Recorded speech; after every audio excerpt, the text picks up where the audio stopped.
Semua pendapat baik yang pro maupun yang kontra, kami akan analisis berbagai argumen yang disampaikan dan tentu kebijakan yang akan kami ambil adalah kebijakan yang terbaik untuk kepentingan bangsa dan negara sejalan dengan kebijakan dari Bapak Presiden Prabowo. Soal ujian, apakah itu bernama ujian nasional ataukah bernama asesmen nasional ataukah dulu ada Eptanas, itu semuanya kan bagian dari alat ukur mutu pendidikan.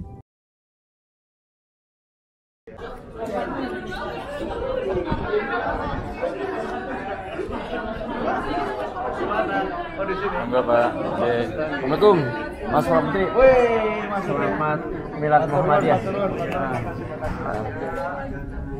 Ya, Mas Pro Menteri bisa langsung aja dari bawaan tadi itu tentang PPDB, zonasi, UN, terutama soal UN tadi dikatakan bahwa ada yang gerakan perlawanan tapi ada gerakan setuju. Termasuk para guru kebanyakan setuju UN dihidupkan lagi, mungkin dengan format yang seperti apa kira-kira Prof? Ya, yang pertama kami tegaskan bahwa sampai sekarang kementerian belum mengambil kebijakan apapun terkait dengan berbagai isu yang sekarang berkembang di masyarakat. Karena itu kami mohon kepada masyarakat untuk bersabar agar kami dapat mengambil kebijakan yang sebaik-baiknya dengan mendapatkan masukan dari berbagai kalangan. Sehingga kalau tadi saya menyinggung UN ada yang pro ada yang kontra, itu hal yang biasa. Tapi sekali lagi kami belum mengambil kebijakan. Mungkin kalau saya boleh pakai istilah yang agak populer itu semua masih sebatas omong-omong. Karena itu semua pendapat baik yang pro maupun yang kontra, kami akan analisis berbagai argumen yang disampaikan dan tentu kebijakan yang akan kami ambil adalah kebijakan yang terbaik untuk kepentingan bangsa dan negara, dan yang tentu tidak kalah pentingnya, bahkan mungkin ini yang juga sangat penting adalah sejalan dengan kebijakan dari Bapak Presiden Prabowo. Ini yang nanti coba kita kaji secara mendalam, karena intinya kan sebenarnya kami berusaha untuk memberikan layanan pendidikan yang berkualitas untuk semua. Dan oleh karena itu maka bagaimana ada penjaminan terkait dengan mutu pendidikan itu, perangkatnya itu kan tidak tunggal. Penjaminan itu kalau kita lihat dari undang-undangnya itu kan ada dua kan, ada penjaminan internal dan ada penjaminan eksternal. Penjaminan mutu internal itu yang dilakukan oleh masing-masing satuan pendidikan. Termasuk di dalamnya adalah misalnya menyangkut evaluasi belajar peserta didik di masing-masing satuan pendidikan. Nah, penjaminan eksternal itu penjaminan yang dilakukan oleh institusi-institusi penjaminan mutu. Misalnya akreditasi itu kan penjaminan mutu eksternal. Nah, soal ujian, apakah itu bernama ujian nasional ataukah bernama asesmen nasional ataukah dulu ada Eptanas, itu semuanya kan bagian dari alat ukur mutu pendidikan. Sehingga karena itu semangat dari penyusunan berbagai macam kebijakan itu adalah untuk penjaminan mutu pendidikan baik eksternal maupun internal. Prof, soal anggaran kemarin kan rapat di DPR ya Prof, ini apakah Kemendikbud akan menambah anggaran yang dikasih? Kemarin sudah ada yang disepakati oleh DPR, anggaran yang kita usulkan sesuai dengan PABU sudah disetujui, tetapi kami memang masih mengusulkan dalam jumlah tertentu untuk bisa ada penambahan. Tapi yang penambahan itu tentu harus kita bicarakan lagi dengan Kementerian Keuangan dan juga nanti harus kita bicarakan lagi dengan DPR. Untuk penambahan anggarannya nanti untuk apa sih Mas?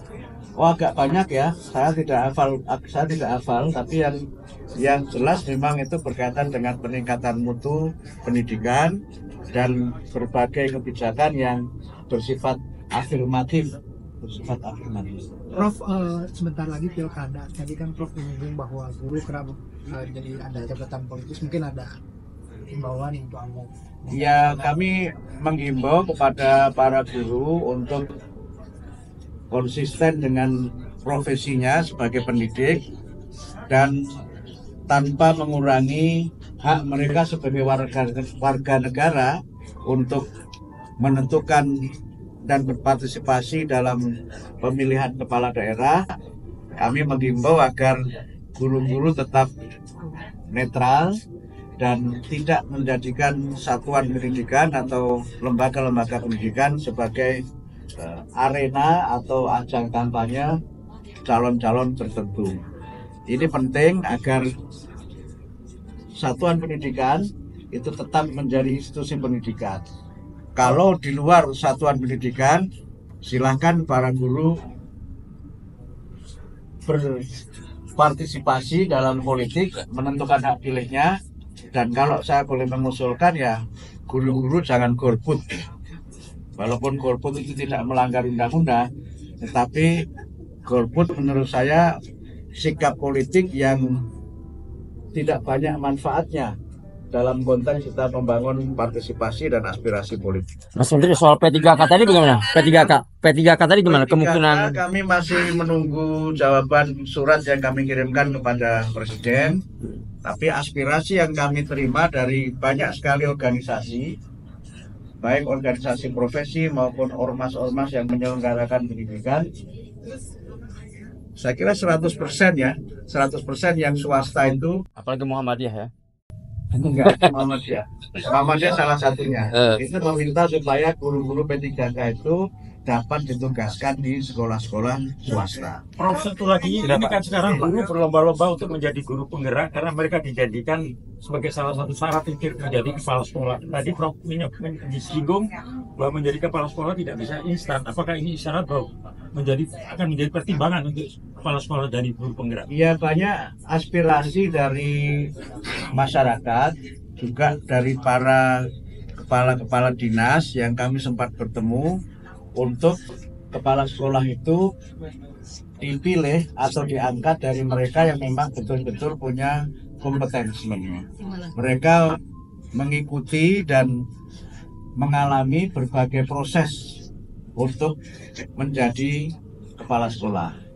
Tapi sekali lagi ini belum menjadi kebijakan, tapi aspirasi yang kami terima dari banyak kepala dinas menghendaki agar guru-guru penggerak itu tidak otomatis menjadi kepala sekolah, karena aspirasi mereka, kepala sekolah itu ya mereka yang memang memulai dan memiliki pengalaman serta penjenjangan untuk sampai dia menjadi kepala sekolah. Tapi belum ini ya, tapi kami belum mengambil kebijakan ya. Ini masih aspirasi yang kami terima dari masyarakat. Kebijakannya nanti sampai betul-betul ada peraturan menteri yang mengatur.